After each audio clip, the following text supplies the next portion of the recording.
Entonces les decía, un poco trazando la misma línea que trazamos con Expósito para descubrir o describir un poco la función del paradigma de la inmunización en las sociedades contemporáneas, nosotros decíamos la clase pasada que justamente Expósito habla del paradigma de la inmunización como un paradigma que ha tocado el terreno de la biopolítica y permite entender cómo en realidad esta biopolítica termina convirtiéndose en tanatopolítica, ¿no?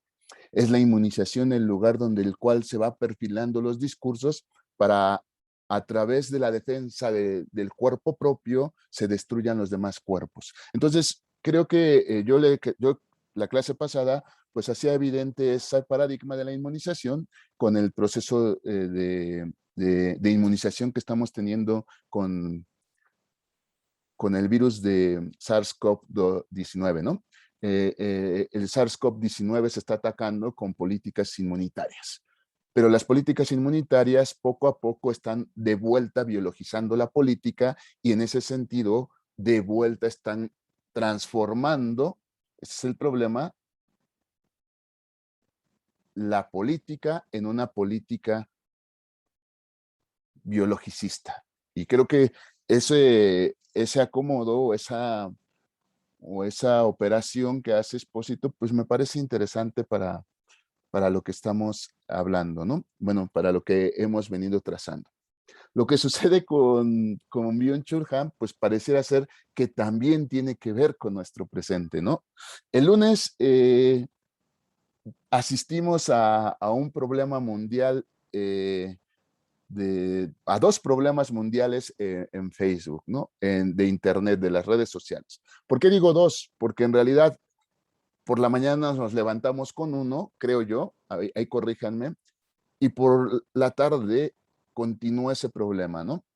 Creo que fue el domingo, si no unos días antes, ustedes díganmelo porque no recuerdo, donde aparecieron justamente los Pandora Papers, ¿no? Y estos Pandora Papers revelan las nuevas condiciones eh, de las nuevas condiciones delincuenciales de la economía política, de la economía mundial, ¿no? De la economía global mundial. Global mundial, bueno.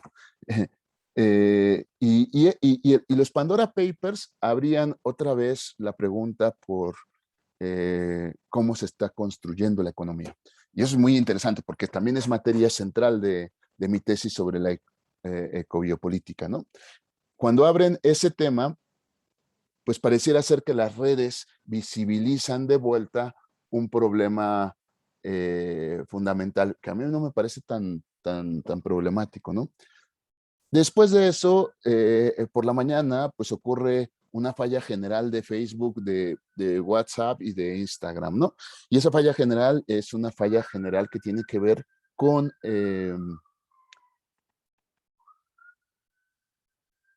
con la ruptura de la comunicación por redes sociales. Y pareciera que ahí se generó un, un momento de falla en el sistema.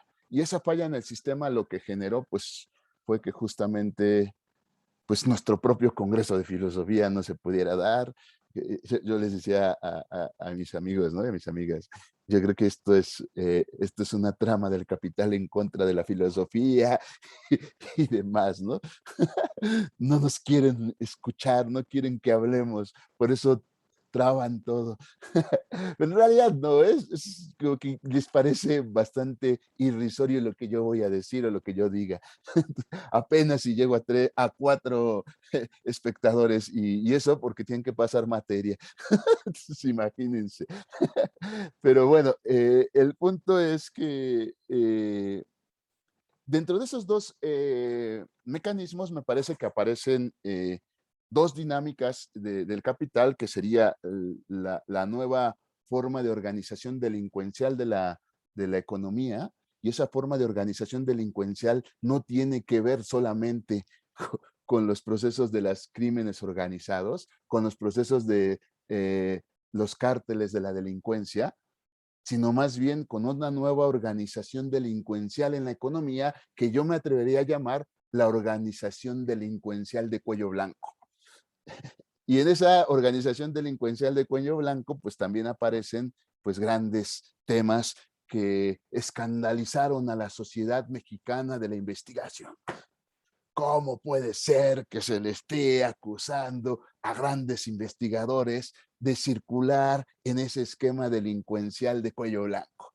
No puede ser, denigra nuestra capacidad de investigación y demás. Bueno, pues pobres de ellos, ¿no? ¿Qué les podría decir uno que es investigador, no de cuello blanco ni nada de eso, sino desechable? Ni siquiera circula dentro de la economía de la investigación. Pero bueno, se sentían tan ofendidos por haber sido acusados cuando no se sienten ofendidos por dejar a un espacio de investigación sin posibilidad de acceso a, a algún recurso que le permita producir investigación. Eso habla también en esa economía del capital de una producción desechable no solamente de los sujetos de la economía formal, sino también de los sujetos epistémicos que una amiga muy bien llamaba el ejército intelectual de reserva, que se convierte en el ejército intelectual del desecho. Somos sujetos desechables y bueno, y en esa subjetividad desechable y todo eso, pues bueno, creo que todo esto se enmarca muy bien de los actuales modos de ejercicio del poder a través de las redes sociales, a través de la máquina digital llamada Internet, ¿no? Pareciera ser que la máquina digital permite ahora un reacomodo de la organización de la realidad. Y ese reacomodo de la organización de la realidad genera nuevos marcos y horizontes políticos. Creo que en ese lugar es donde está Byung-Chul Han. Byung-Chul Han está tratando de observar, de, de visibilizar el modo en el cual ha ocurrido un cambio en la organización del poder. Y este cambio en la organización del poder tiene que ver con una transformación del propio sistema del capital hacia una forma profundamente digital. Aquí voy a hacer un paréntesis que nos va a servir y que espero que nos siga sirviendo para continuar nuestro proceso de comprensión de lo que venimos haciendo desde el principio. Yo hablo Foucaultianamente para que todos nos entendamos y para que todas nos entendamos, pero yo apuesto a que Foucault es parte más del entramado discursivo, ¿no? Y eso comúnmente lo hago en clases de estructuralismo. Tratar de explicar que hay algo más, ¿no? Pero Foucaultianamente, o más bien estructuralmente, ya para hablar en ese sentido, lo que se viene haciendo en el siglo XX, desde la biopolítica, desde el discurso que reflexiona el poder, en la filosofía política está tratando de hacer una teoría general del poder. Esa teoría general del poder está tratando de descubrir, digámoslo en su generalidad, el modo en el cual incluso los discursos sobre la política están atravesados por una forma de entender el poder que los determina y los organiza. En ese sentido, es que emana el concepto de la biopolítica, como un deseo de generar una teoría general del poder en la cual se pueda explicar incluso cómo los teóricos de la política estaban inscritos en una forma de poder de la cual no daban cuenta, pero que en sus escritos se logra manifestar inconscientemente. Esa teoría general del poder obtuvo el nombre de biopolítica, quizá por el impacto discursivo que tuvo Foucault en la historia del pensamiento. Y digámoslo así, ya en términos de Foucault, cuando Foucault pensaba la biopolítica como teoría general del poder, él dice, ya con sus palabras, transformando esta idea de teoría general del poder, una historia externa de la verdad. Lo que va a hacer Foucault, a ojos de él, es una historia externa de la verdad, que en realidad no es otra cosa que una teoría general del modo de ocupación del discurso. Pero llamémosle historia externa de la verdad para que no le quitemos méritos a Foucault de su grandeza.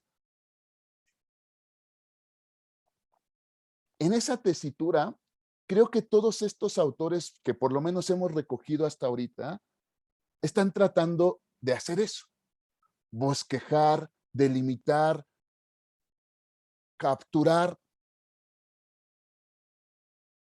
cómo se puede generar algo que nos permita entender desde una teoría general cómo se articula el poder.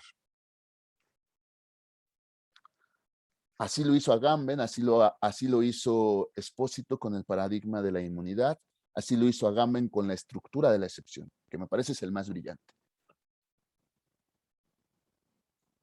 En el caso de Byung-Chul Han no escapa a esta necesidad. Incluso es la que lo motiva.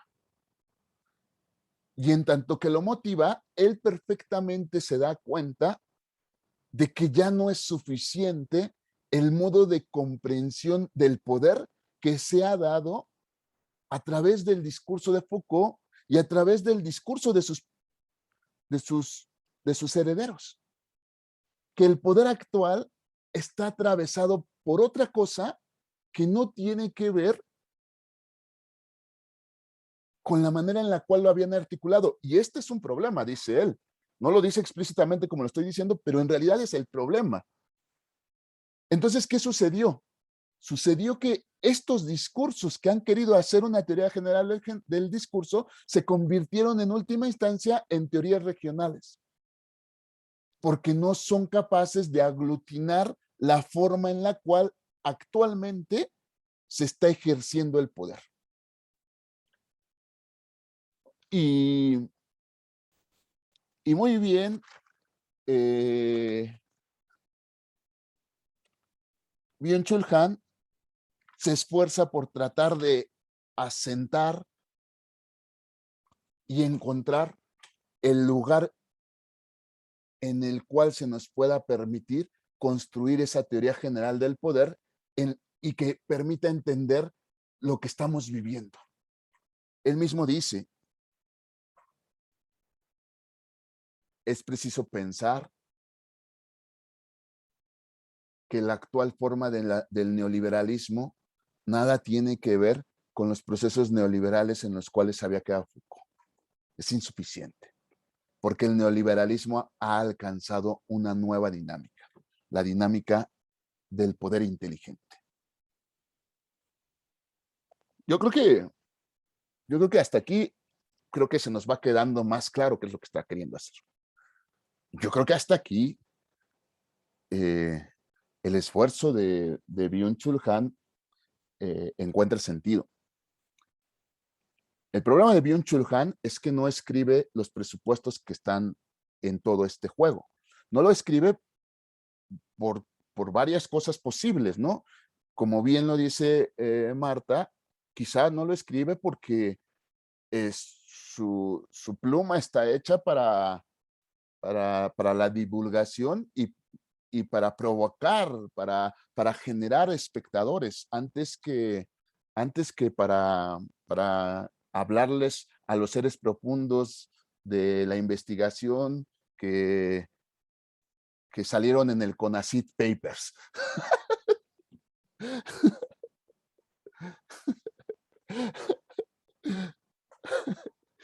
Ay, qué chistoso se me ocurre eso. Sino más bien, Byung-Chul Han está escribiendo para, no tanto da mi coraje, mi venganza, mi odio. Quizá Byung-Chul Han está escribiendo para la gente, ¿no?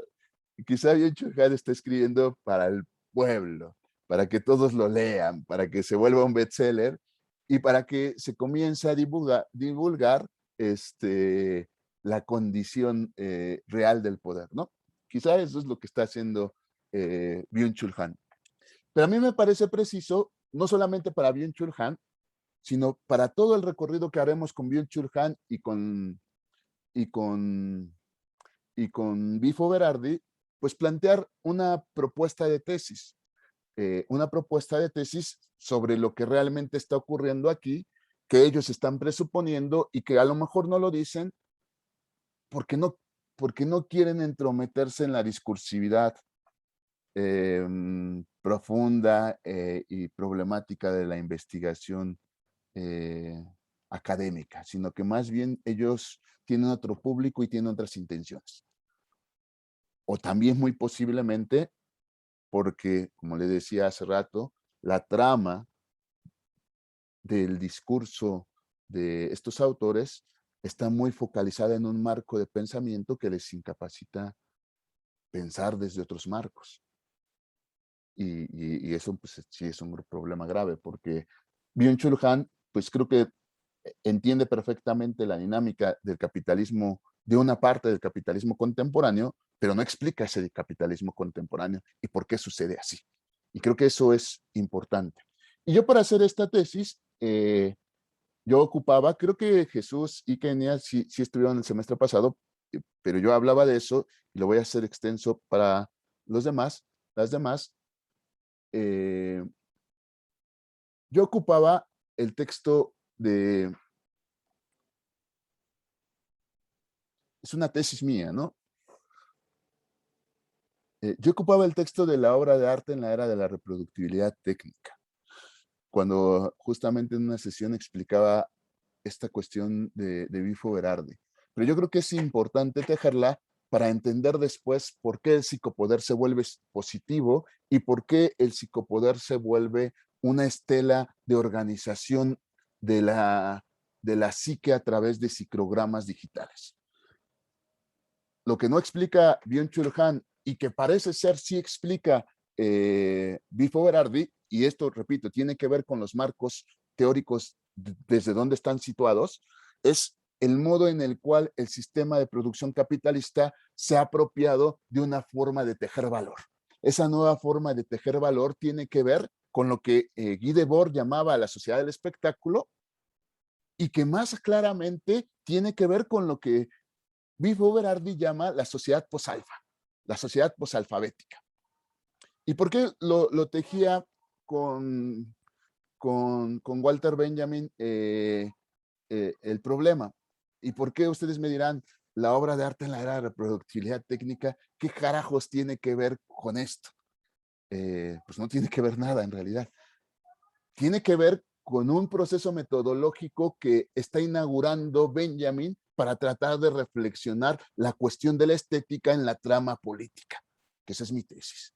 Y en ese sentido, la obra de arte en la era de la reproductibilidad técnica nos permite entender cómo el arte funciona u opera político-ontológicamente. ¿Por qué? Porque produce un cierto estado de cosas, las naturaliza y al mismo tiempo, al producirlas y naturalizarlas, cristaliza la forma en la que vivimos.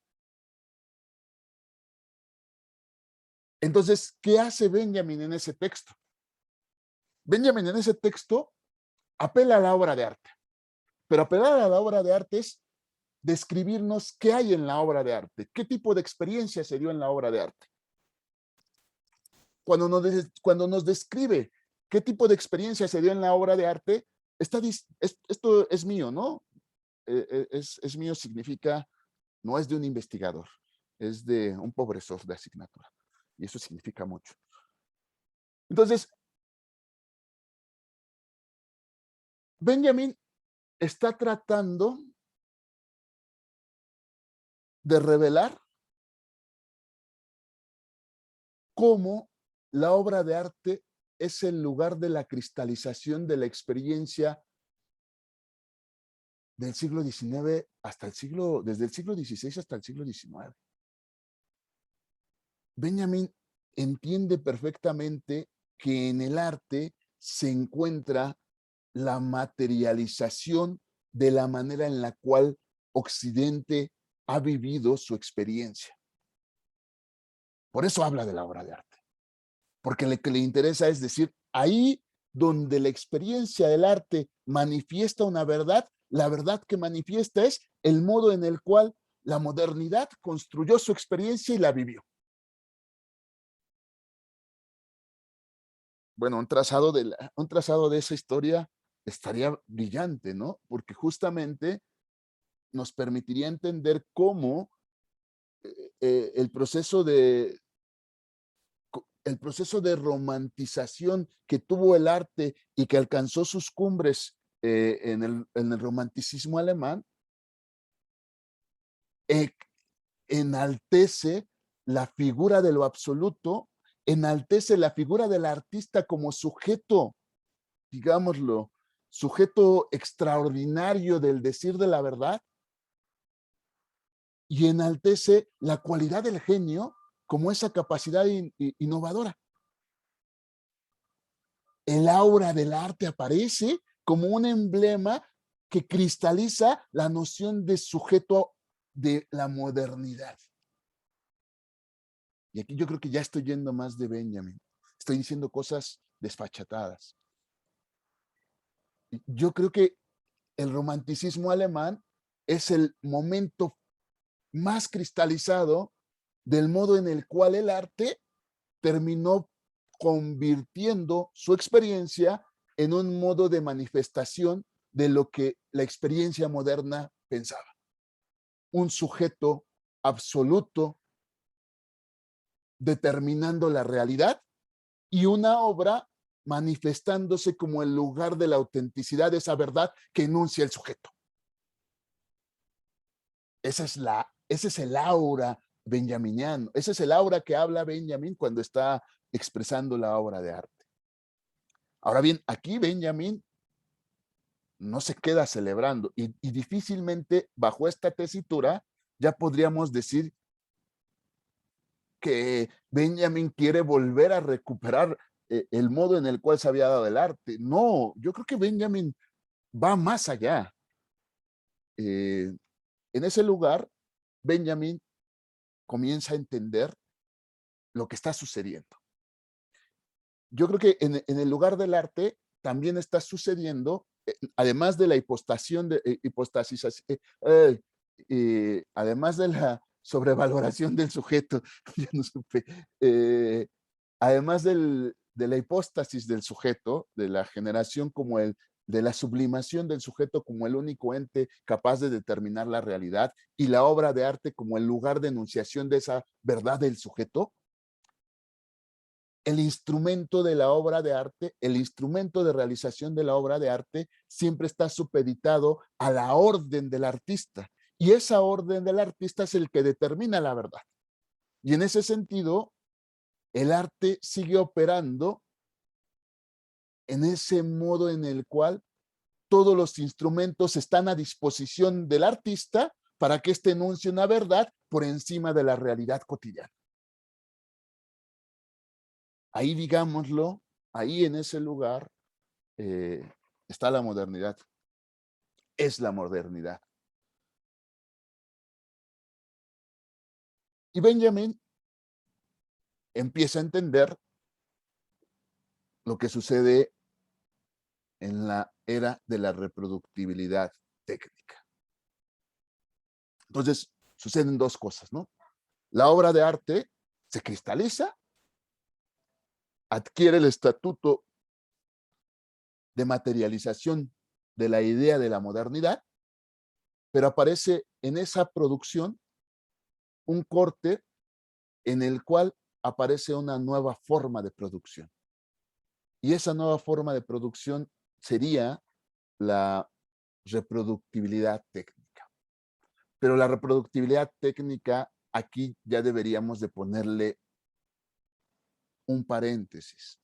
Para Benjamin, la reproductibilidad técnica todavía no puede pensar la reproductibilidad técnica en la que estamos.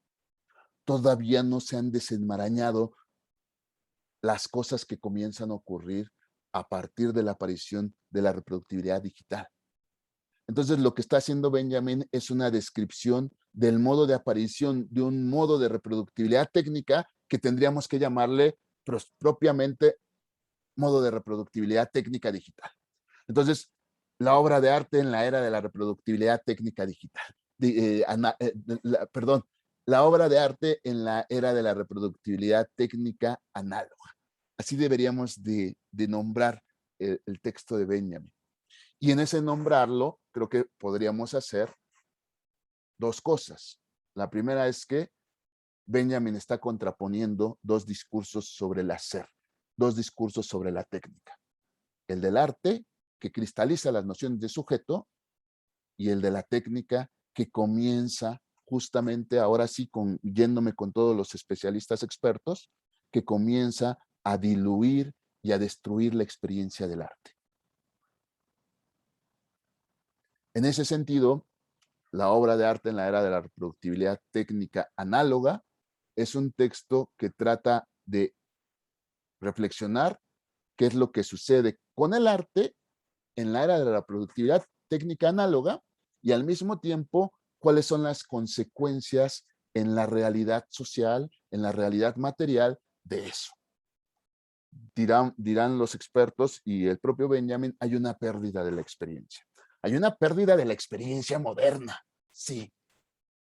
A esos, los inexpertos decimos eso. Y es una aparición de una nueva forma de experiencia.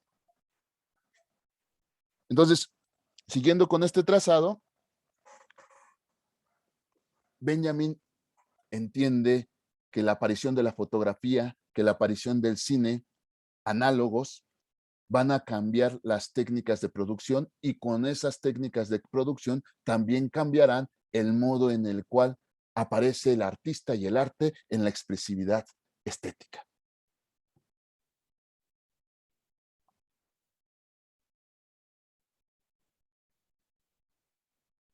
Yo creo que por ahí,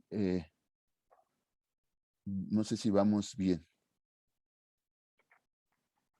Entonces, lo que aparece con la obra de arte es la reproductibilidad técnica, es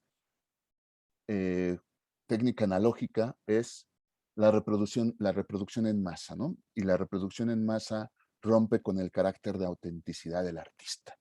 Y esa ruptura con el carácter de autenticidad del artista produce o se asocia directamente con la forma de reproductibilidad del capital que iniciará de manera más consolidada y fuerte en la crisis del 29, ¿no? Y entonces la reproductibilidad técnica comienza a aflorar un nuevo modo de acumulación del capital, en el cual el consumo masivo de productos no solamente rompe o quiebra la idea del sujeto moderno plenamente fundante, sino que también abre con ello la idea ya no de un sujeto moderno plenamente fundante y consciente, sino abre el problema de la aparición de un nuevo sujeto social, que ya no es el artista como representación inédita, como representación fundamental de lo que, por eso todos quieren ser artistas. Yo les decía a mis alumnos de cine, quieren ser artistas en el fondo porque tienen la idea romántica del arte. La idea romántica del arte es ser el ser absoluto que manifiesta una verdad y que dice algo que nadie puede decir. El problema en la reproductividad técnica analógica es que se desmorona el carácter de auténtico, se desmorona la autenticidad de la obra, se desmorona el aura de la obra y lo que aparece ya no es el artista, sino la masa. Y al aparecer la masa, los procesos de producción para la masa cambian irremediablemente la articulación y la comprensión del sujeto, así como la comprensión de la obra de arte y de las experiencias que tendrá el mundo.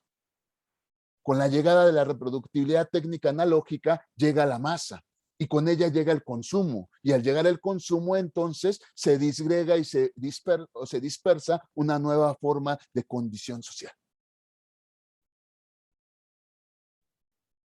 Esa es como la tesis en la cual yo trataría de entender a Benjamin. Benjamin está haciendo eso. Está poniendo en juego un marco metodológico para investigar cómo cada uno de los procesos técnicos interfiere en los procesos artísticos, pero también interfiere en la ontología, más bien en el modo de percepción de la realidad de una sociedad en su totalidad. Benjamin eligió el arte porque es en el arte donde se cristaliza eso, y lo puso a prueba porque es ahí donde se genera un espacio para volver a pensar la forma en la que se transformó la realidad a partir de la técnica o del modo en el cual apareció la técnica analógica. Yo qué apostaría, y lo dejo como tarea a ustedes, los alumnos, las alumnas. Yo apostaría, y ya se los decía la clase la vez pasada, yo apostaría que a Benjamin le faltó hacer otro texto. Y le faltó porque pues no tuvo el tiempo de conocer lo que nos estaba pasando. Y yo creo que si lo hubiera conocido, lo hubiera hecho. Y ese texto yo creo que tendría, si seguimos la idea de Benjamin, otro nombre. Y el nombre sería ya no la obra de arte en la era de la reproductibilidad técnica, sino más bien sería la era de la reproductibilidad técnica analógica en la era de la reproductibilidad técnica digital.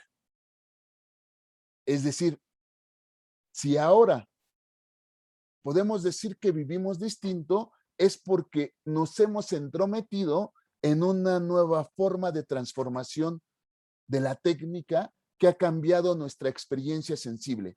Y esa, ¿a qué la debemos? La debemos a la innovación digital. La innovación digital cambió la mecánica del capital y con ello cambió la mecánica de la organización de la experiencia. ¿En qué sentido? Pues primero, y este es el que me interesa que no mencionan ellos y que después ya nos vamos a ellos para que nos hablen y nos expliquen de manera más clara. ¿En qué sentido sucedió eso? En el sentido de que justo la dinámica tecnológica digital entregó un nuevo formato de reproductibilidad social y al mismo tiempo produjo nuevos desarrollos económicos. Entonces, el esquema de Benjamin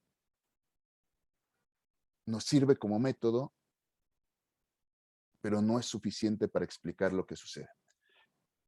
Me parece que Byung-Chul Han, Bifo Berardi están tratando de hacer ese esfuerzo. ¿Qué pasaría si ahora contraponemos la era de la reproductibilidad técnica analógica con la era de la reproductibilidad técnica digital? Comenzaríamos a comprender lo que nos está pasando. Yo creo que también ahí hay un texto de Ito Steyler que también serviría un poco para esto. Y además Ito Steyler lo hace desde el arte, ¿no? Y Ito Steyler está tratando de tomar atención en esto. Me parece que estás ya tratando de formular eso. Entonces, ¿qué es eso? ¿Qué pasó? Pues pasaron muchos cambios, ¿no? El primer cambio del que yo les quería hablar para, para comprenderlo, Guy Debord lo menciona justamente cuando escribe La Sociedad del Espectáculo, ¿no? En el 68, 69, Guy Debord hace ya un énfasis en un cambio sustancial. Si la práctica de la técnica analógica transformó las condiciones del capital para convertirlo en el capitalismo de consumo en el que estamos, Guy Debord en el 68-70 está tratando de decir que esa práctica se ha cambiado, que pareciera ser que ya no es el consumo de la masa el que constituye la forma de acumulación del capital, sino que ahora es el espectáculo.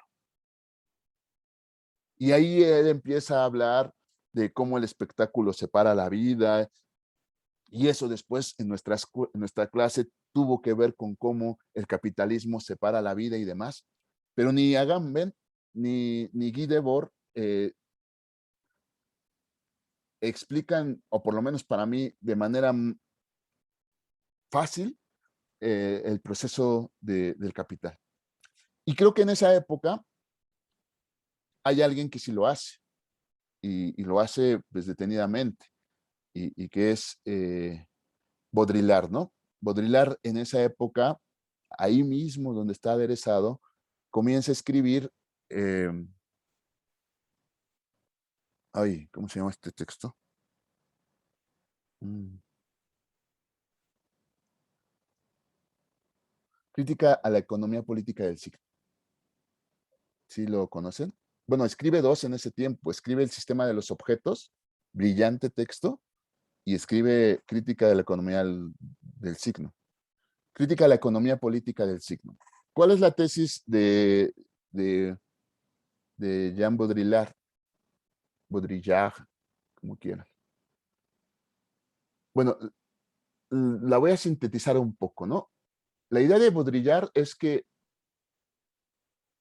asistimos a un momento en el cual la reproducción del valor ha cobrado una nueva fuente en la cual ya no estamos solamente inscritos en el valor de uso y en el valor de cambio, sino que hay un tercer factor en la realización del valor, que además no solamente se ha convertido en pieza clave para comprender el modo de organización de la economía política, sino que es la pieza esencial que transforma las relaciones del poder, del valor de cambio y el valor de uso.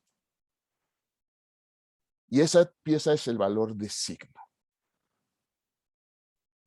Eso me parece brillante, porque lo que dice Baudrillard es, a partir de ese momento comienza la aparición de un capital que se guía y se rige por la capacidad de valor que tenga algo, ya no por su cambio o por su uso, sino por el signo que es. Es decir, por lo que puede significar.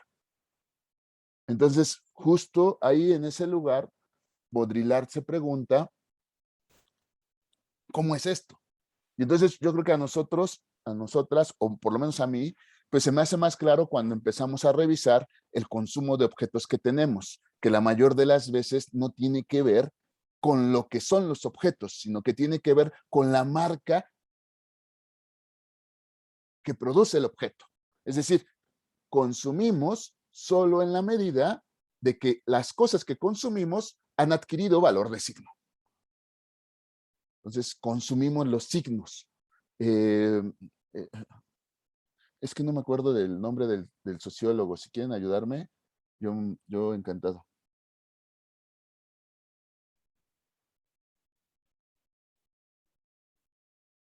No, Bruno Latour no estaría aquí. Ay,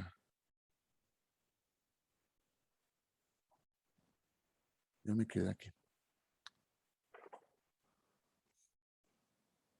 Es un sociólogo que habla justo tiene un texto que se llama La distinción. Y en ese texto de La distinción describe cómo las sociedades capitalistas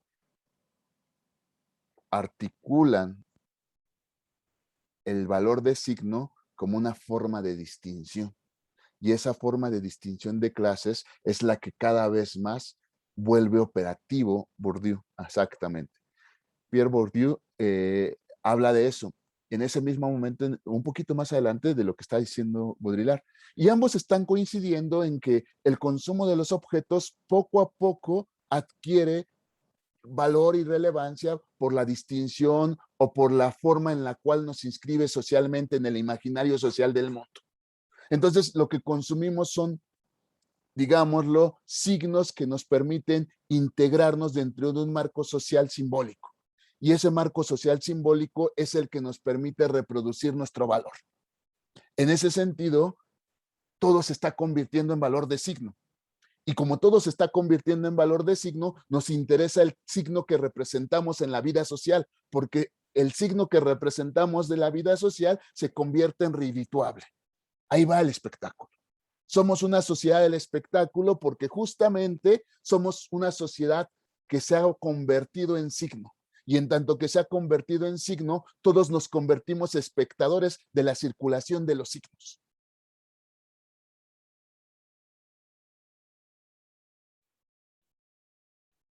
todavía más radicalizado. Esa forma de circulación de los signos en las sociedades imaginarias del mundo social en el que vivimos, esa formulación del signo, esa vida en el signo, cada vez más afianza su poder, no solamente en el signo, sino transformando el propio discurso, transformando el signo, sublimando el signo en el propio contenido. Ahora no solamente estamos expectantes a ser un signo, sino queremos ser un signo narrable. Queremos que el signo tenga la posibilidad de significación. Entonces, las sociedades contemporáneas en el capitalismo actual han roto el valor, o más bien, no han roto, han asociado un nuevo valor, es el valor de signo. Y yo me atrevería a decir, actualmente ya no es el valor de signo, sino el valor de narración, el valor de ser contable, el valor de ser un contenido. El signo ha encontrado un punto límite para transformarse en narración. Y eso explica formalmente el modo de articulación del capital en la actualidad. Pero para que llegáramos a ese lugar, tuvo que haber algo que lo permitiera. La distribución de los signos de manera infinita no podría darse en la circulación comunicativa en la que estamos, sino se tuvo que dar en otra forma de comunicación alterada, posibilitada por las redes sociales, posibilitada por los aparatos digitales. Los aparatos digitales se entrometen en la realidad económica y la transforman construyendo esta forma de articulación de la que vengo hablándoles. Esta forma de articulación llegó a una dimensión que pudieron leer los 60s y los 70s y que pudieron entender en los aparatos televisivos. Pero no es hasta los 80s o 90s que realmente alcanza su verdadero poder, porque el verdadero poder está en la posibilidad de generar una técnica que pueda reproducir infinitamente los contenidos, en la posibilidad de una técnica que pueda almacenar infinitamente los contenidos y que además su aspecto material quede borrado. Porque al borrar el aspecto o la condición material, posibilito la reproducción infinita y posibilito la comunicación infinita. Esa nueva red es la red digital. La técnica digital entonces transforma incluso la economía, las formas de los sujetos y la manera en la cual estos se relacionan en la realidad. Aquí yo ya estoy diciendo muchas asociaciones y yo ya estoy haciendo muchos énfasis. No voy a detenerme ahora porque quiero entrarle a Byung-Chul Han, pero yo aquí ya debería de empezarles a explicar por qué, y a ustedes les debería de quedar más claro, sobre todo, por qué gente como Byung-Chul Han pueden pensar lo que están pensando. Lo pueden pensar porque en realidad ellos están tratando de hacer esa tesis de Benjamin que Benjamin no pudo hacer porque se murió. Es decir, la era de la reproductibilidad técnica digital transforma la forma en la cual había constituido el aparato técnico análogo la realidad cotidiana de los seres humanos. Y eso es creo que lo que están haciendo Byung-Chul Han y los demás. Y en esta transformación de la economía política, suena muy sugerente poder decir también, ¿por qué no? Eso nos permite explicar por qué ahora lo que domina y gobierna la sociedad económica contemporánea es ser el productor de contenidos. Eso nos permitiría explicar lo que otros teóricos llamarían la economía de la atención. Es decir, por qué el modo de realización del capital actualmente necesita la atención de los sujetos y esto se convierte en redituable. Porque la atención de los sujetos y su redituabilidad consiste en que justo el capital ha encontrado nuevos medios para su reproducción, que es justamente la producción de signos, que juntos todos se convierten en la producción de una economía trazada por la necesidad de mantenernos siempre en atención. ¿Cómo? A través de historias.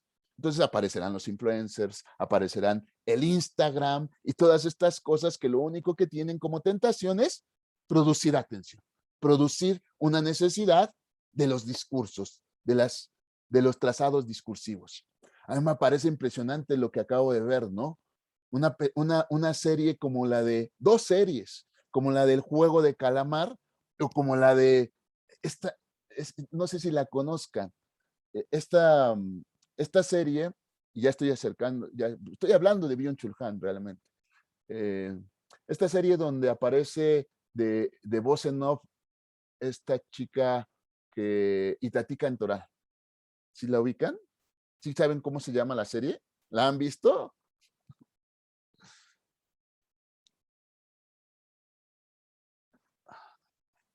Es que ustedes son cultos, cultas. Voy a buscarla. Veo mis recomendaciones.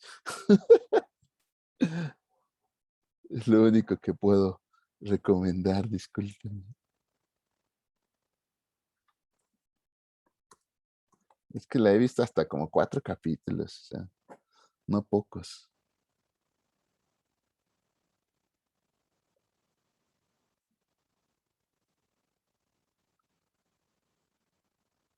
No, no la encuentro.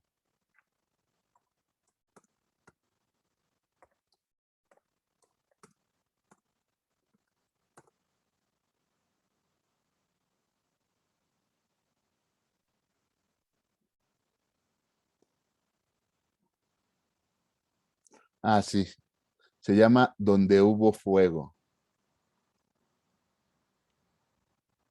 El juego de calamar, sí. Bueno, son dos series muy inquietantes. Porque Byung-Chul Han va a decir en la tesis central que la economía de la psicopolítica trabaja con la positividad y se encarga de producir emociones positivas que permitan la acción de los sujetos.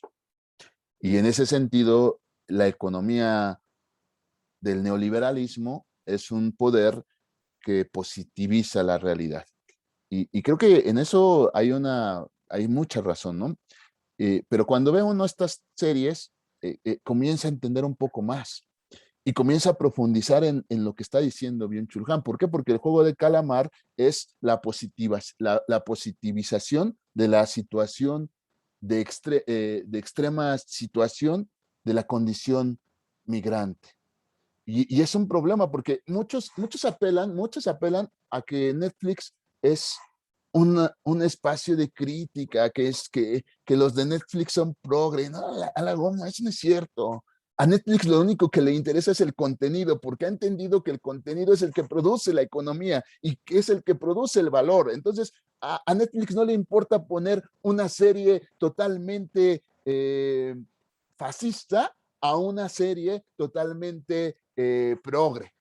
En realidad no le interesa porque lo único que le interesa es la acumulación de capital. Entonces podrá poner lo que quieran. Y el juego de calamar se inscribe en eso.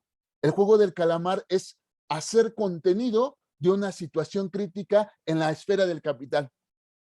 ¿Cuál es la situación crítica? Pues justamente la vida que viven todos aquellos que se han convertido en chatarra. Y al poner en evidencia eso, no la está criticando, porque además la convierte en un juego. Ahí también lo dice Byung-Chul Han. Al convertirla en un juego, resulta que el juego está inscrito como una forma de ludificación de la experiencia.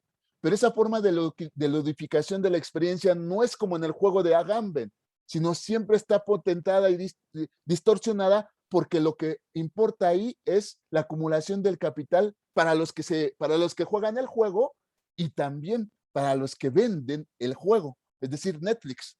Entonces, no nos vayamos con con la idea de que una plataforma digital está pretendiendo irrumpir el espacio digital criticándolo. No, al contrario, es una forma de apropiación de la situación frágil en la que estamos. Tan, tan es una forma de apropiación que justamente el juego no termina. No sería una burla sería explícitamente burlarse de nuestra situación.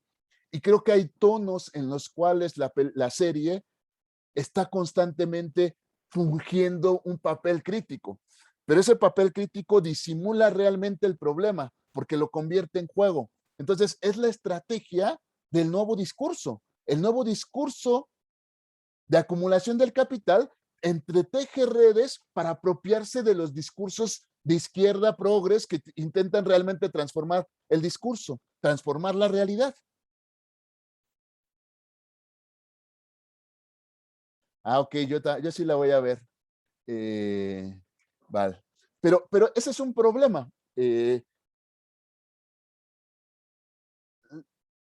La tecnología digital en la que vivimos está generando una nueva economía y esa nueva economía es la economía de los contenidos y esos contenidos están produciendo cosas tan escandalosas como el juego del calamar. Hay una escena, una secuencia en el juego del calamar donde se mueve la silla y nosotros nos vemos reflejados viendo justamente como espectadores lo que sufren esas personas desechables. Y cuando hace ese efecto la serie de Netflix, nos revela nuestro verdadero papel. Seguir produciendo contenidos, seguir consumiendo contenidos. Y eso sí, de verdad, yo creo que comparto ahí con Jesús, es una especie de cinismo o burla de nosotros mismos. Cuando quisieron ser críticos, miren, se convirtieron en espectadores. Y eso es una burla a nuestro intelecto y a nuestra capacidad como espectadores. El otro vericueto, pues todavía es más problemático. Todavía no lo acabo de ver, pero creo que es muy problemático porque la serie se concentra en tratar de explicar, si ya la vieron y es un gusto culposo para ustedes, no lo quieren decir, pero la serie se concentra en explicar o en proponer un tipo, ¿cómo se llama? Acapulco Shore, ¿no? El Acapulco Shore ya saben que era el lugar de la desinhibición y de la pulsión sexual hasta más no poder. Y ese lugar de la pulsión sexual pues revelaba la fascinación que tenemos ante todos los personajes que están habituados a su gesto más animal. Y no me parece escandaloso, es que, no sé, estoy revelando mi cultura de, de gente común, no me importa. No me parece escandaloso que del Acapulco Shore salga alguien llamado el caballo, ¿no? Pues el caballo no es más que la representación más exacta de la virilidad puesta ahí salvajemente. Y en efecto esa de Acapulco Shore estaba como proponiendo que el consumo de nuestra libido sin ninguna inhibición sea algo redituable. Y bueno, eso no es escandaloso, digámoslo que eso es natural. En la serie de ahora, sucede que metieron a chicos y a chicas que son de la tipo Acapulco Shore. Son tipos y tipas que pues pues están hechos para vender el cuerpo y ellos saben que están hechos para vender el cuerpo con contenido, es decir, con relaciones amorosas, con relaciones sexuales, tirando y mostrando la sexualidad hasta más no poder. Así llegaron a la serie. El punto clave aquí es que la serie no se va a concentrar en ver sus desinhibiciones, sino se va a concentrar en tratar de que no sucedan y de que ellos y ellas comiencen a buscar una vida más espiritual. Entonces, hay $100,000 en juego y cada que se besan o cada que tienen coito o demás, se baja la, se baja la, se baja el dinero. Pero cada que hacen algo bien y que se quieren y que se comportan como personas ejemplares en el espíritu, obtienen la posibilidad de besar al amor, de tener relaciones sexuales y demás. Entonces, ¿qué está pasando ahí? Está pasando lo que está diciendo Byung-Chul Han. Lo que sucede es que ahí se revela la verdadera cara de la situación del poder actualmente. Lo que quiere el poder no es convertirnos en animales deseantes, sino controlar las esferas de la subjetividad de tal modo que incluso pueda corregir todas las subjetividades que puedan ser provocativas o diferentes a lo que el poder inteligente realiza. Entonces, la serie no es más que una forma de plantear o bosquejar lo que el propio Byung-Chul Han llama el psicrograma o la tecnología del yo en la actualidad. Y es escandaloso porque la tecnología del yo ahora, como bien lo dice Byung-Chul Han, busca controlar y ordenar, más bien invitar a la optimización. Porque ¿qué es lo que ha dado cuenta el capital y el neoliberalismo según Byung-Chul Han? El capital y el neoliberalismo han dado cuenta de que es más fácil explotar a los individuos interiorizando el poder. Es más fácil hacer que los individuos produzcan más haciendo que se autoexploten. ¿Por qué? Porque el contenido directamente nos integra a la red social, pero el contenido es una inscripción en el cuerpo que nos obliga a generar más para generar capital. Entonces estos tipos están preocupados por saber qué van a hacer ahí. ¿Y qué es lo que tienen que hacer? Generar contenido, porque el contenido del sexo ya no vende. O ya no vende como esperamos. Hay infinitas redes sobre eso. Ahora lo importante es generar nuevas narraciones o nuevas narrativas que puedan vender. La de los sujetos desechables o la de las personas que quieren encontrar el amor. Será interesante ver hasta dónde llega. Sí, Ever. Hola, profe. Bueno, la verdad no me dio tiempo de leer el texto para esta clase, pero he leído el de la sociedad del cansancio y más o menos dice lo mismo, que ya no estamos en una sociedad eh, disciplinaria como la que dice Foucault, sino que más bien ya estamos en una sociedad del rendimiento y que justamente eso es lo que nos estamos autodestruyendo, ¿no? Sí, claro, claro. No, ni siquiera autodestruyendo porque no tenemos la capacidad de pensar en la autodestrucción. Bueno, bueno, sí tiene razón. Él dice al final que eso es más que, no es más que la forma de autodestrucción. Sí, perdón. Sí, estoy diciendo como muy malo al escucharte. Sí, exacto, Ever. Eso es justamente lo que está diciendo. Y, y bueno, Jesús va a decir algo y yo ahorita sigo con esto. Sí, yo tengo una pregunta. Si este instrumento analítico, bueno, esta herramienta discursiva que propone Byung-Chul Han, nos podría ayudar a explicar, por ejemplo, estas políticas identitarias, ¿no? Como esta apertura a la diferencia que tienen los gobiernos. Pero estoy pensando muy concretamente, por ejemplo, en dos cosas. En las políticas como de las orientaciones sexuales, que más o menos pues, las asimilan, pero dentro de ciertos moldes, ¿no? Como para seguir reproduciendo el molde de familia natural, digamos, incluso dentro de otros esquemas. O el de las mujeres, ¿no? Que pues las mujeres igual, digamos, se les da derechos. Esta como forma muy clásica del feminismo liberal, que es que, bueno, se les da derechos, pero siempre y cuando sigan siendo agentes del capital reproduciendo, ¿no? La clásica figura de la mujer empresaria de éxito como ícono feminista. Pero bueno, no sé si podemos leerlo o más bien tenga que ver con otra cosa.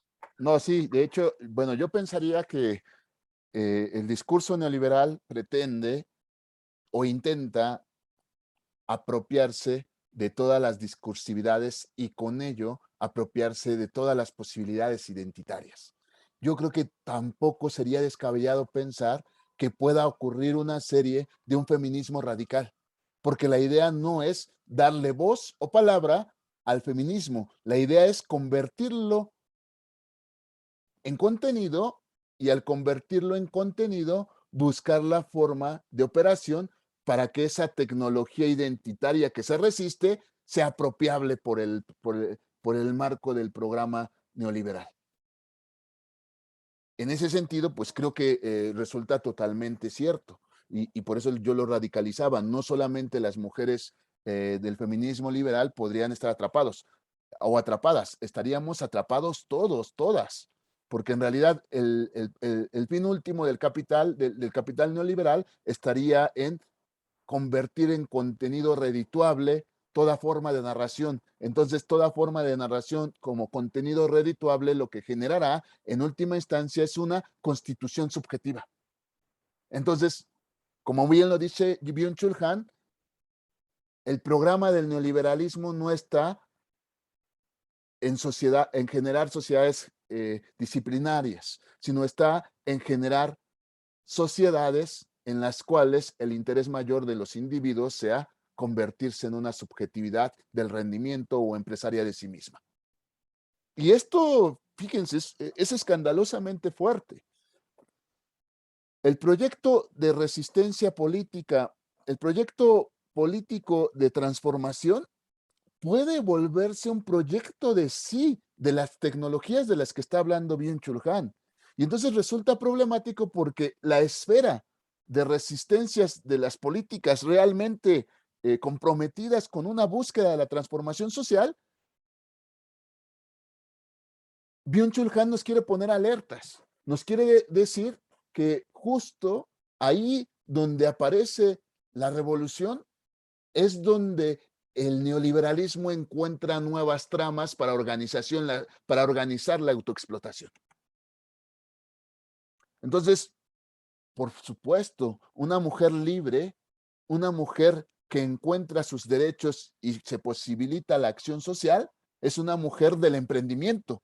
Y esa mujer del emprendimiento se convierte, respondiendo directamente a Jesús, esa mujer del emprendimiento se convierte en una tecnología del yo del nuevo neoliberalismo, que es justamente lo que se le acusa a ese feminismo blanco europeo, eurocéntrico, ¿no? El feminismo liberal no es más que el feminismo de todas aquellas mujeres que pueden seguir reproduciendo el poder. Es que está hermoso, hay una película, hay una serie que se llama El cuento de las criadas, que habla de un texto de Margaret Atwood que se llama El cuento de la criada. Bueno, pues lean el cuento. Bueno, lean la novela, no vean la serie. Está impresionante. Pero hay otro texto de Margaret Atwood que se llama Penélope y las 12 criadas. Y ahí bosqueja, en ese marco en el que Jesús está hablando, Margaret Atwood bosqueja la situación del feminismo. Y en la tesitura del texto, Margaret Atwood, es emocionante leer a Margaret Atwood. De verdad, léanla.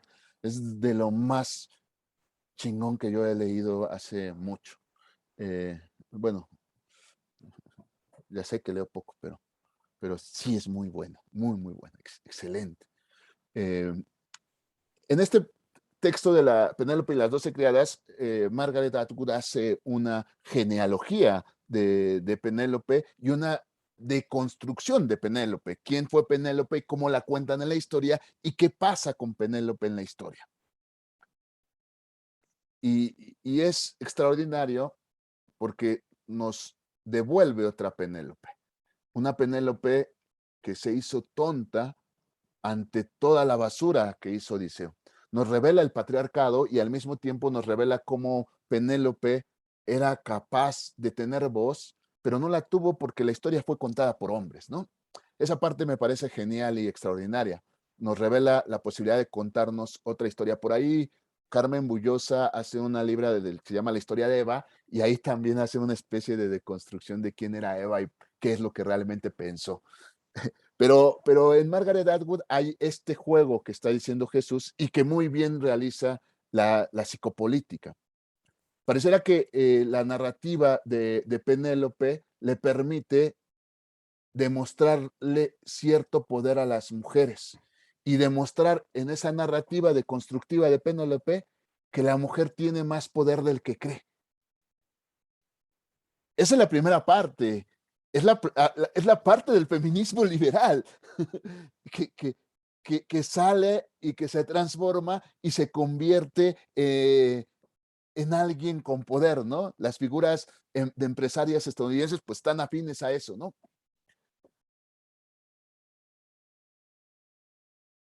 Pero ya el texto tiene una situación problemática. Se llama Penélope y las 12 criadas. Y lo que le interesa a, a Margaret Atwood no es Penélope y la deconstrucción del Penélope, sino las 12 criadas. En el canto 24 de la Odisea, hay una pequeña escena en la cual Odiseo, junto con su hijo, me parece, ahí recuérdenmelo, van y exigen que se les presenten las 12 criadas de Penélope, algunas que ni siquiera conoció Odiseo.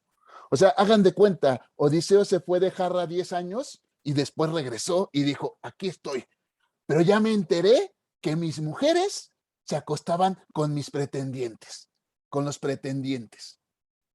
Así, por eso les digo, está emocionante porque revela cuando somos lo que somos los patriarcas, lo que somos los hombres, ¿no? Hombres, dicen las mujeres.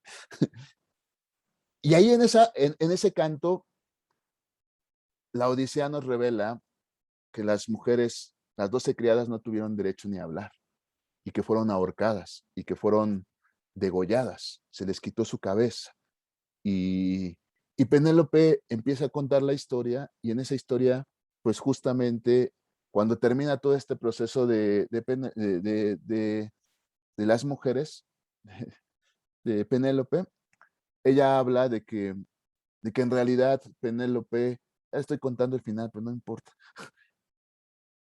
Ella habla de que Penélope en realidad seguía siendo presa del poder. Ella seguía repitiendo el poder, desde un papel de la sumisión, desde un papel de la conveniencia y el beneficio del poder, de la sumisión, y que en realidad lo que estaba detrás siempre fue aquellas que no lograron a tener voz, aquellas que solamente bailaron, aquellas que solamente pudieron cantar, y que a pesar de que pudieron cantar, el único objetivo de ese texto es dejar que su canto se pudiera expresar. Es un poco lo que sucede en las redes sociales y en la divulgación de la economía del contenido. Todo lo que habla termina siendo apropiado por el capital y termina convirtiéndose en juego. Y cuando se convierte en juego, entonces bloquea toda la posibilidad de una verdadera liberación. Incluso lo dice el texto, lo dice el propio Byung-Chul Han al final. Es necesario, para pensar a comenzar una salida de la psicopolítica, comenzar a pensar en una despsicologización de la experiencia neoliberal. Porque lo que hace el poder neoliberal es justamente apropiarse de la narrativa y con ello apropiarse de los psicogramas de las mentes de los individuos.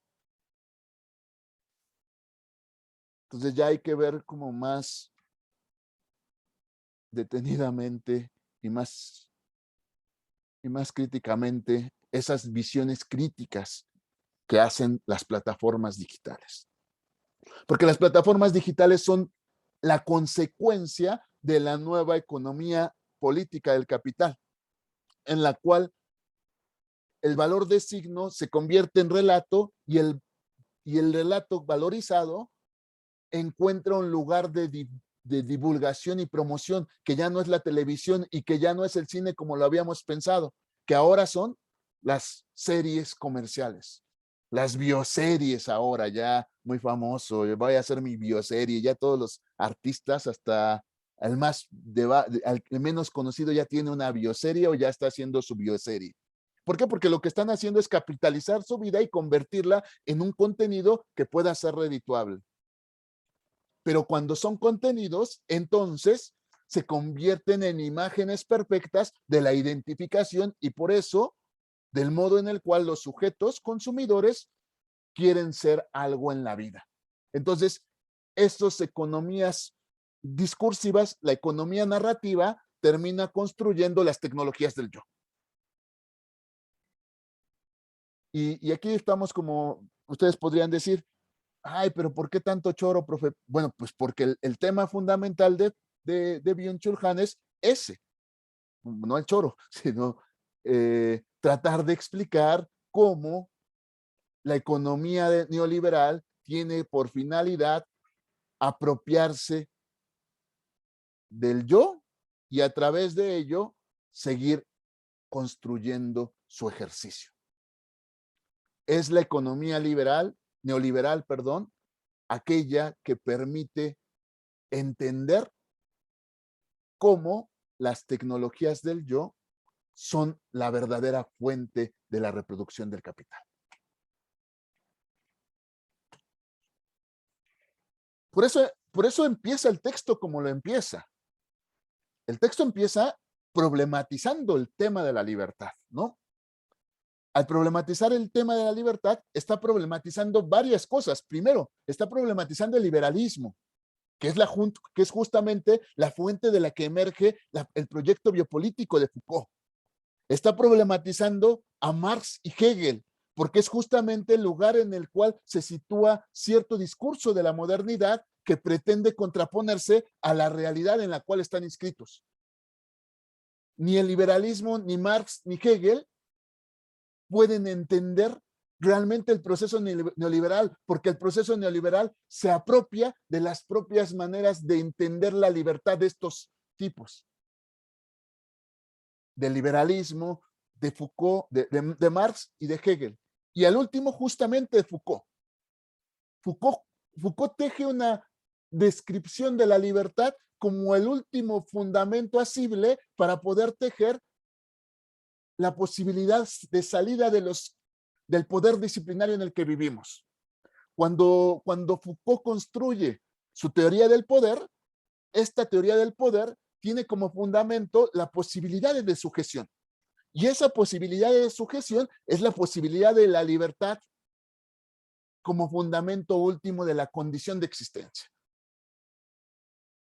Cuando Foucault dice, ante todo poder existe una posibilidad de contrapoder, está suponiendo siempre la condición de libertad como la posibilidad de salida de las micropolíticas y de las macropolíticas o de la biopolítica.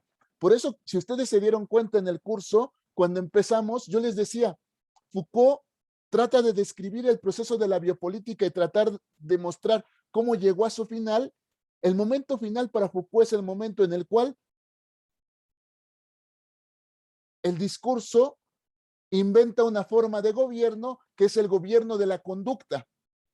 Y esa forma de gobierno de la conducta, que es el poder pastoral, para Foucault es el momento en el cual el capital gobierna la forma de actuar de los individuos, convirtiéndolos en mera vida.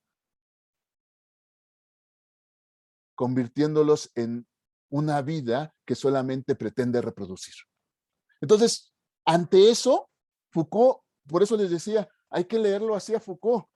En el 83 y después en el 84 comienza a formularse el significado del gobierno y comienza a formular una posibilidad de tejer una idea en la cual se cree un contrapoder que destruya las formas de organización del poder, de la gubernamentalidad, de la conducta, de lo que él llamará el nuevo poder. Entonces, él dirá, la economía del capital,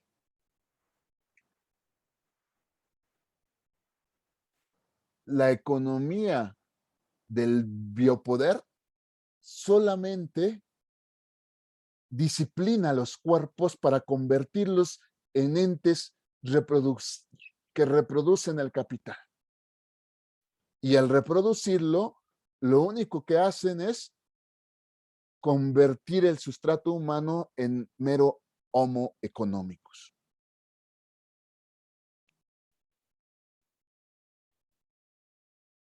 Ante esa negación, ante esa condición, es preciso comenzar a buscar algo que se les contraponga. Y ese algo que se les contrapone, pues lo encuentra justamente en los estilos de existencia griega. en la fuerza de la parresía, en la posibilidad de hacer de la vida una obra de arte. Y ahí es donde enfrenta el lugar del contrapoder. ¿Qué es lo que está diciendo en esta narración? Byung-Chul Han, ante esa situación, me parece, Foucault no entendió el neoliberalismo. Foucault no entendió este proceso de valoración del signo y la valoración del contenido que termina produciendo la subjetividad. Y al no comprender eso, no comprendió que el fundamento del neoliberalismo no es el gobierno de las conductas, sino la explotación de la libertad. Y la explotación de la libertad permite entender que el mayor deseo del capital es que todas las vidas se conviertan en obra de arte. Y al convertirse en obra de arte, se optimicen y se conviertan en rendimiento puro.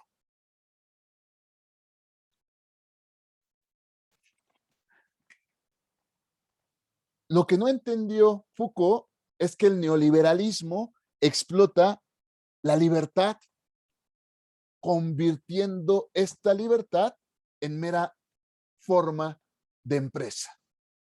Es el sujeto neoliberal un empresario de sí mismo.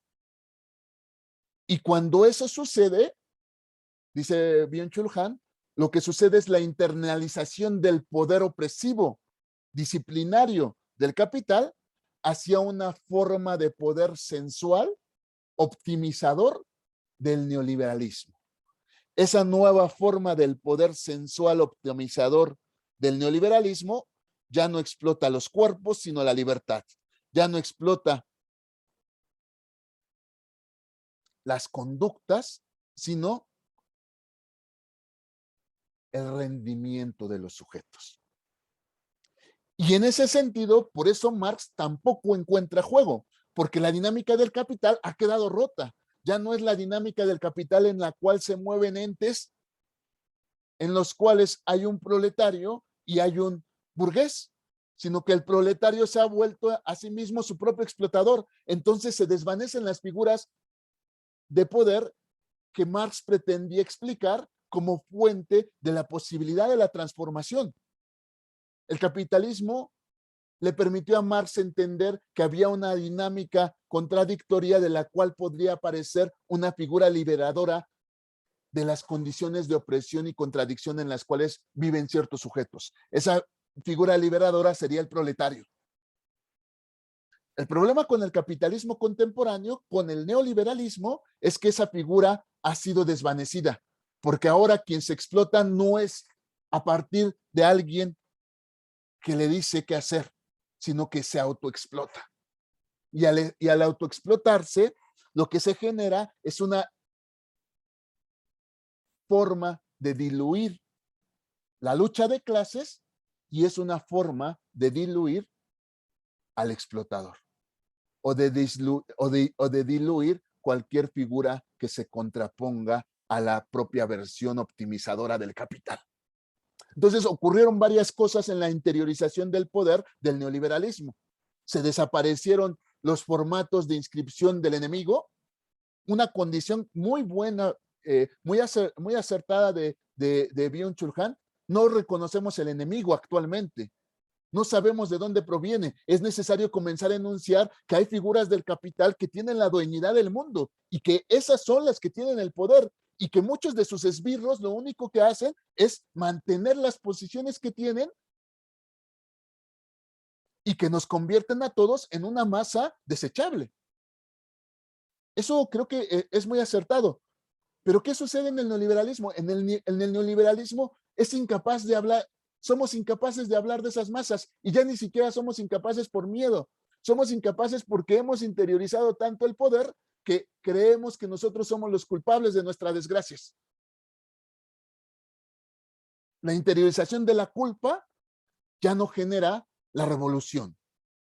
Genera al deprimido o genera al cansado. Genera al aburrido. Genera el síndrome de Burnout.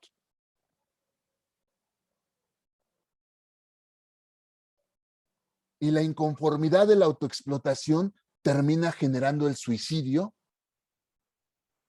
antes que el deseo de liberación. Ahí vamos con Byung-Chul Han. Sí, Jesús. Yo tengo dos preguntas. Una es una que no entendí y otra es como experimental, digamos. Entonces, la manera en la que se supera Foucault es porque se supera el modo, digamos, presente o, digamos, se elimina el referente del poder y se interioriza, ¿no? Entonces, en ese sentido, ya no hay como un referente al que atacar y más bien dentro de la psique es lo que produce como esta vigilancia. ¿Sí, sí entendí bien? Bueno, esa es una de las afirmaciones de Byung-Chul Han. Creo que ese va por ahí el asunto. Y se elimina porque en realidad la economía neoliberal ya no está jugando dentro de la disciplina, sino está jugando dentro de la optimización de los contenidos. Por eso dice, el me gusta es la experiencia fundamental de la economía neoliberal, porque el me gusta es la afiliación al contenido, la afiliación a la valorización del signo. Ponemos miles me gusta porque esos miles me gusta significan que el signo se está valorizando. Y esa significación valorizada es la que genera la necesidad de que el sujeto quiera seguir siendo valorizado. Vean Black Mirror. Black Mirror es eso. Hay un capítulo de Black Mirror donde hay una niña que está solamente recibiendo la vida a partir de los likes que me gusta. Esos likes me gusta, no sé, perdón, a partir de esos likes, esa niña adquiere estatus. Y si llega a las 5 estrellas, puede llegar a una vida que valga la pena. Entonces, ¿qué va a hacer de su subjetividad? Una subjetividad de rendimiento en la cual constantemente va a querer o va a necesitar la atención. Y esa atención es la que le genera acumulación de capital, la que le genera clase, la que le genera beneficios. Y esa serie estaba bonita por eso, ¿no? Pero siempre con sus reticencias que hemos venido diciendo. Sin embargo, ahí se desnuda el alma del capital neoliberal. Y esa es la interiorización de la que habla Byung-Chul Han, ¿no? Yo no sé si hay otra o ya. Sí, lo otro que quería preguntar es un poco fusionando esta lectura con Lyotard y su idea de hacerse las metanarrativas. Entonces, en este sentido, lo que estaremos experimentando es como un exceso de metanarrativas, podemos decirlo así. Entonces, justamente este exceso es lo que produce como un, no sé, cortocircuito en nuestra psique, o más bien es la falta de... Yo creo que, yo no lo sé, yo creo que hay veces que los autores ya no pueden explicar procesos de realidad en los que nos inscribimos y más bien tendrían que ser pensados en esta teoría general como pensadores que en realidad se equivocaron en la aserción de la realidad. Yo creo que el concepto de posmodernidad, desde mi punto de vista, no es un concepto real y ni adecuado para explicar los procesos actuales, ni para explicar los procesos en los que ocurrían lo que estaban diciendo ellos. Ellos apelaban a que, bueno, Lyotard sobre todo porque fue el que lo fundó, apelaban a que en la realidad de la cual hablaban, habían decaído todas las metanarrativas y con eso pues estábamos en la era de lo posmoderno. Yo creo que sí hay un grave error de Lyotard que no me encargaré ni me interesa discutir, pero yo creo que ese concepto de la posmodernidad no es adecuado, porque siempre operó una metanarrativa detrás de la forma de organización plural, diluida del capital. Y esa metanarrativa tenía la intención de disfrazarse y al disfrazarse y ocultarse permitió discursos como esos, que en realidad esos discursos no estaban realmente entendiendo la situación de invisibilización de esa metanarrativa. Es lo que yo creo, pero bueno, podría ser discutible. Yo estoy dando mi respuesta desde mi punto de vista. Yo creo que Lyotard no entiende lo que le está pasando. Eh, pero yo creo, ¿yo quién soy? Pero es mi respuesta, Jesús. En el caso de lo que venimos hablando, entonces como que nos empezamos a dar cuenta de cuál es el meollo de Byung-Chul Han, tratar de describir a través de este modo cómo hay una materia de poder actual que supera y rebasa el modo de expresión y de pensar de incluso aquellos que habían presupuesto que estaban haciendo una historia externa de la verdad. Digamos lo que Byung-Chul Han estaría tratando de decir, bueno, pues a estos, incluso a Gamben, se les escapa el poder inteligente de los procesos de la tecnología digital, porque ese poder inteligente genera nuevas normas, marcos de acción, incluso se apropia de eso que todavía ustedes quieren creer que es el lugar de destrucción y transformación, la libertad.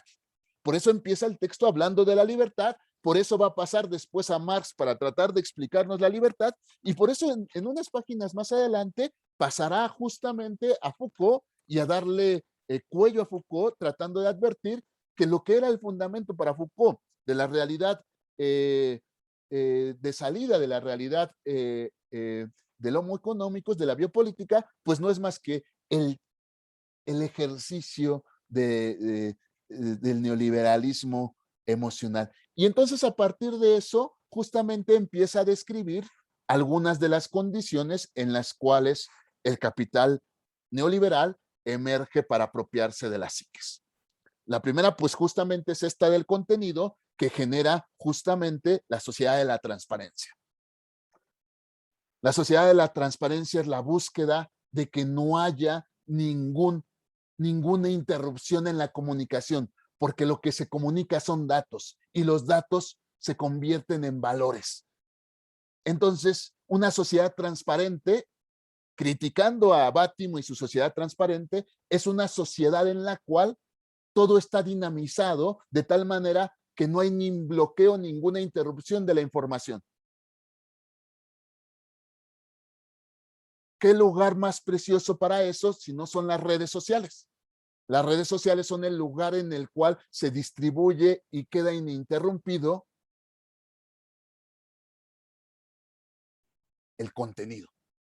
Ahora bien, ahí dice, pero no solamente es transparente por este ejercicio digital, sino es transparente porque ocurre algo en la interiorización de este ejercicio. Los sujetos comienzan a comprender que su vida también es una valorización. Entonces, lo que constantemente querrán hacer es valorizar su vida, convertirla en una empresa. Entonces comienza a emerger la necesidad en Facebook de decir, me acabo de comer 2 tortas. Y comienza la necesidad de esperar que le pongan 3 o 4 likes o miles y miles. Y esa necesidad es una necesidad de interiorización del modo en el cual la reproductibilidad técnica digital está operando. Por eso va a decir, ya no es el panóptico lo que describe el modo de organización de la sociedad, porque el panóptico lo que hacía era disciplinar y encajonar los cuerpos. Por eso la representación máxima del poder disciplinario era una cárcel, porque la cárcel era la organización formal de la acción de los cuerpos. El panóptico digital no necesita los cuerpos, necesita el alma de los sujetos. Y el alma de los sujetos es necesita un psicograma de la mente de los individuos, porque ese psicograma le va a permitir gobernar y dominar el tipo de modo en el cual a sí mismo se ven los individuos. Entonces, justamente entonces aparece un nuevo modo de poder, una nueva forma de organización del poder.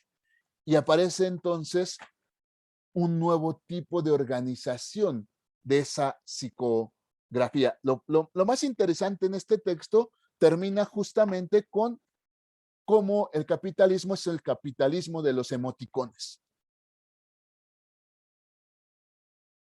Por eso yo les digo que me digan algo, porque el capitalismo de los emoticones es el lugar donde ocurre una acción performativa. Y en eso tiene totalmente razón, si se dan cuenta y están de acuerdo conmigo. Si yo les pido en una clase como esta que me hagan o me digan algo o que me pongan un emoticón, como muchas gracias lo hicieron, les estoy pidiendo y diciendo que me hagan saber que están actuando ante lo que estoy diciendo. El capitalismo neoliberal, por eso, convierte los emoticones en un ejemplo por antonomasia de su condición. Porque cada emoticón indica una acción del psicograma de los individuos. Y cuando indica una acción, indica la posibilidad de compensar, controlar y supervisar no las acciones de los cuerpos, sino las acciones de las mentes de los individuos. Ya lo sabemos, ¿no? Salió ¿cómo se llama? El que ayudó a Trump en en su obtención de la presidencia. Bueno, Cambridge Analytica, exactamente. Y entonces ahí dice, si en el biopoder de Foucault la estadística se volvió fundamental para el control de las poblaciones, para la supervisión y la regulación de los nacimientos, generando biopolíticas de control de la natalidad, ahora lo que aparece es el dataísmo. Y el dataísmo es la figura representable es Cambridge Analytica, porque Cambridge Analytica lo que hace es la estadística, la acumulación de los datos de los psicogramas de los individuos. Y esa es la tesis casi final de este texto. ¿Y qué hay con ello? Pues lo que hay es una fabricación del inconsciente propio de los individuos. El proyecto neoliberal digital tiene como finalidad terminar construyendo el psicograma inconsciente de los individuos que permita después definir el marco de acciones en las cuales ellos y ellas se realizan.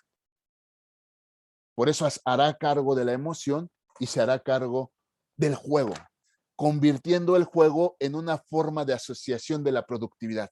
No hay juego por jugar, como lo diría Agamben, profanando la realidad sacralizada, sino hay un juego siempre por competir, por establecer la dinámica del rendimiento, y al establecer la dinámica del rendimiento, por seguir generando acumulación de capital. ¿Por qué la serie, por qué la televisión se ha convertido en un lugar de ludificación donde siempre hay juegos? Porque los seres humanos estamos tendiendo a jugar. Porque hemos creído que el juego es un lugar de deshabilitación del trabajo.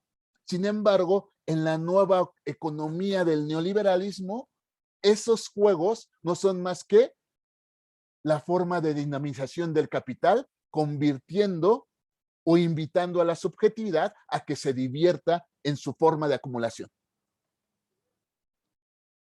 Por eso se nos pide a los maestros, bueno, aquí no, afortunadamente, pero se nos pide en varios lugares a los maestros, ludifiquen, Mairos, porfa. Bueno, no me dicen así, me dicen bien formal.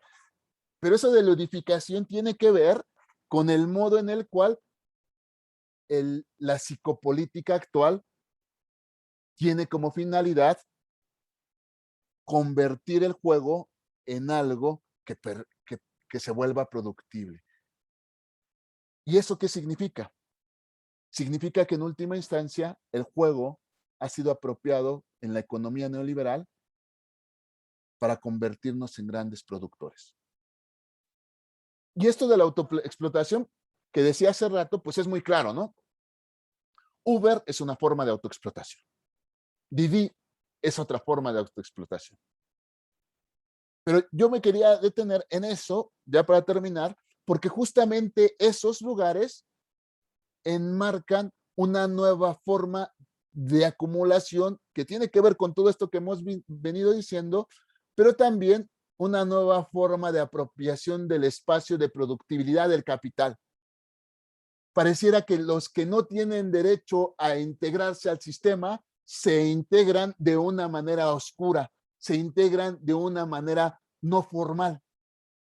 Muchos teóricos han dicho que la integración de la en la informalidad de las comunidades y de las sociedades es una resistencia a querer ser desaparecidos del sistema.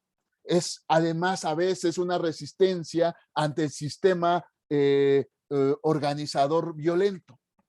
Yo creo que no.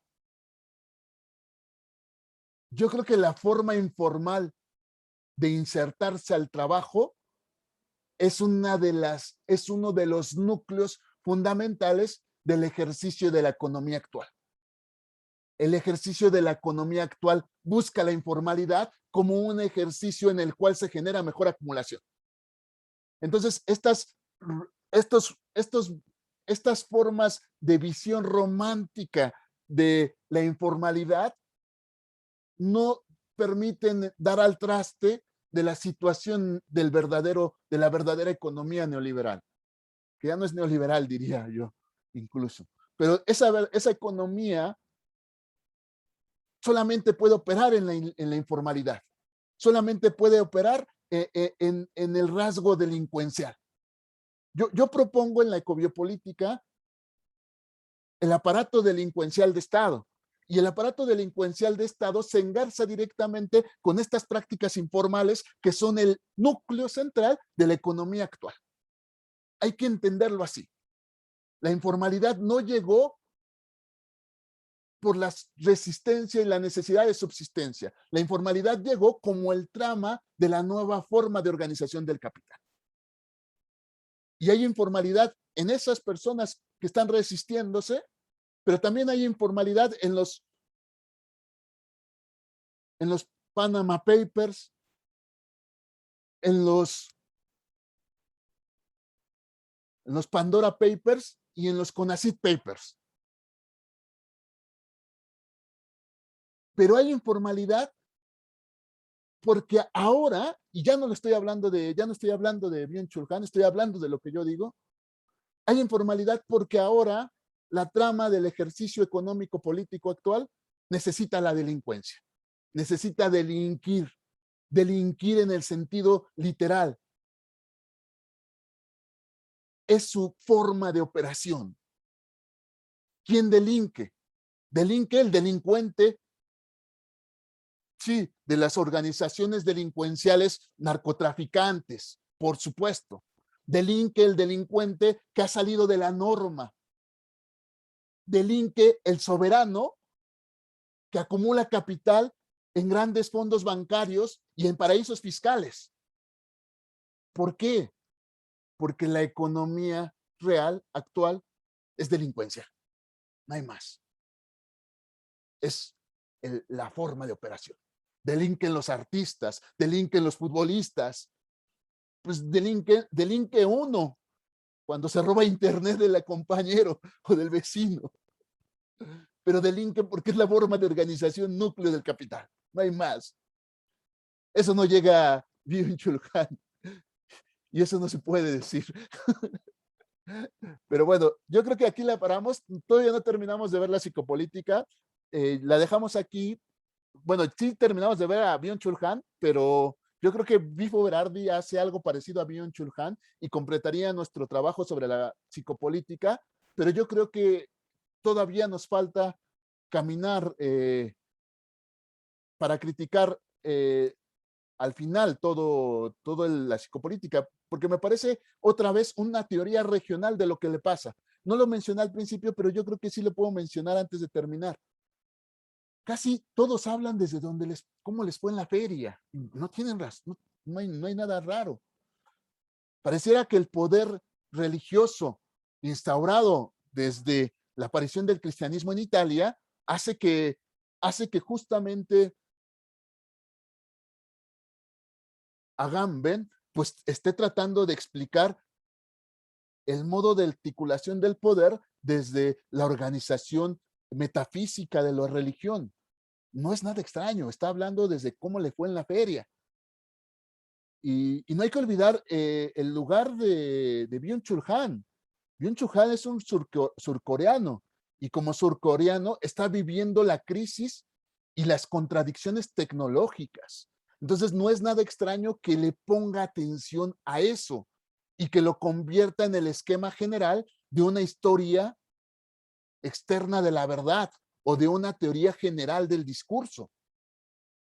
Es comprensible. Solamente tenemos ojos para lo que alcanzamos a ver. La pregunta sería si los procesos de destrucción violenta operados en América Latina pueden explicarse en ese marco. Y yo creo que no. Porque esa no es la verdadera violencia. Y yo apostaría a decir que esa es una mera teoría regional de lo que está sucediendo. Para comprender una teoría general es necesario vivir la violencia en carne y hueso, estar en Latinoamérica. Y eso creo que nos permite comunicarnos en lo que estoy diciendo yo, pero también nos permite seguir pensando y seguir formulando esa teoría que yo estoy invitando a hacer, ¿no? Y que le pongo el nombre de ecobiopolítica. Entonces, por el momento seguimos pensando en la psicopolítica como una trama de la vida discursiva de Occidente. ¿Sale? Profe, ¿podemos discutir en la siguiente clase como esto que vimos ahorita? ¿De qué? O sea, lo que pasa es que, digamos, hay cosas que ahorita mencionó que, no sé, yo las leí como de otra forma. O sea, claro, casi en la mayoría coincide con todo lo que mencionó, pero a lo mejor, no sé, hay cosas que yo le di otra interpretación que a lo mejor hace,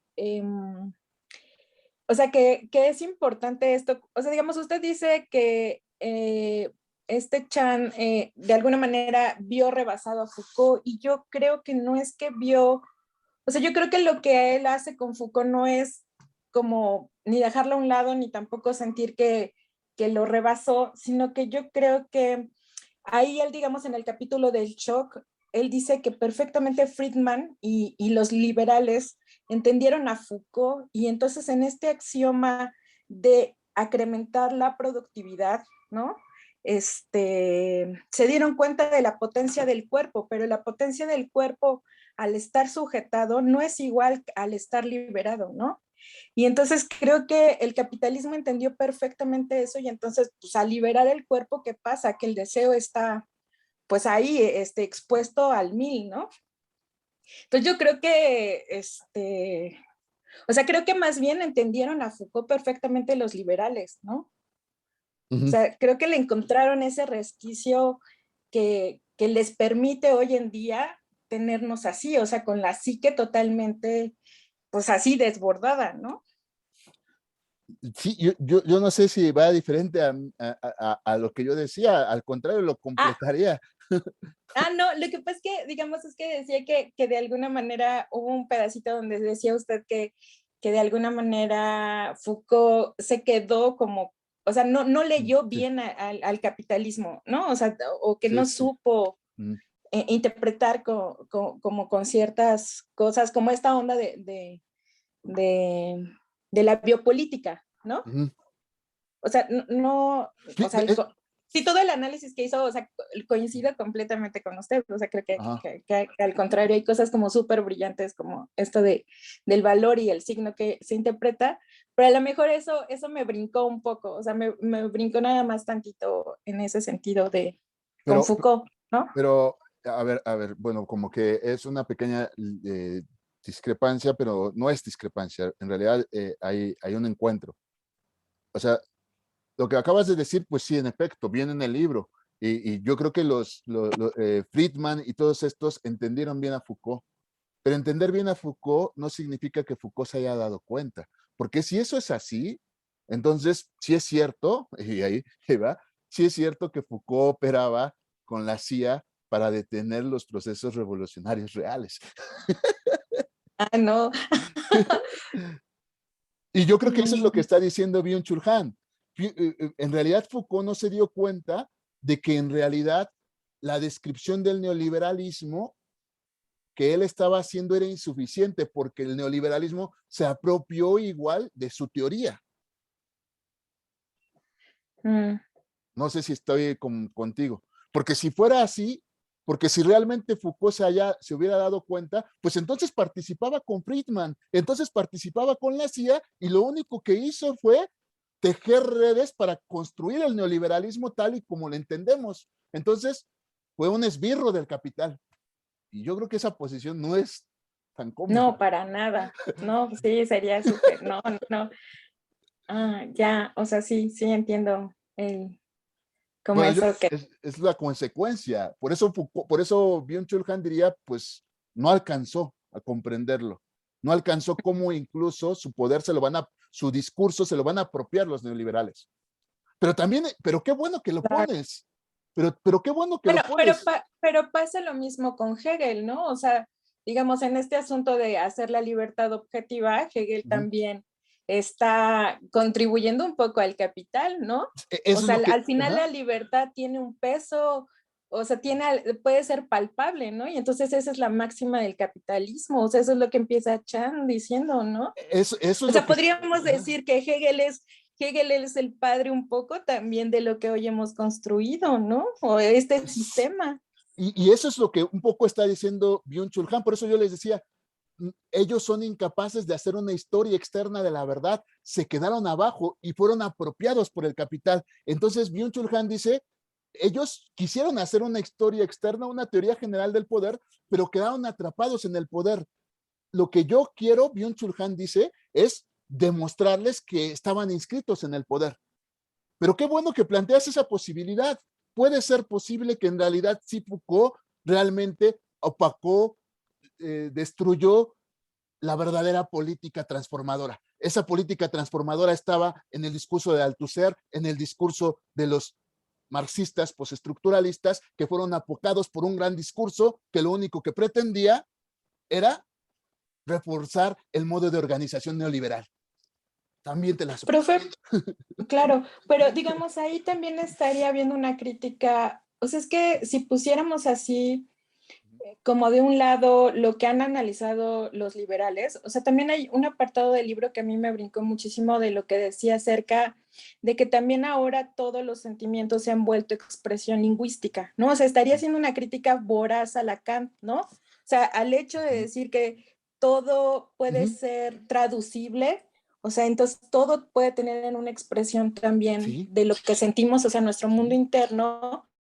Estaría hablando alguna vez Guattari lo dijo, ¿no? O sea, están contribuyendo a ese discurso, o sea, Claro. al final también el psicoanálisis está ayudando a que esta carga ideológica, o sea, con toda esta onda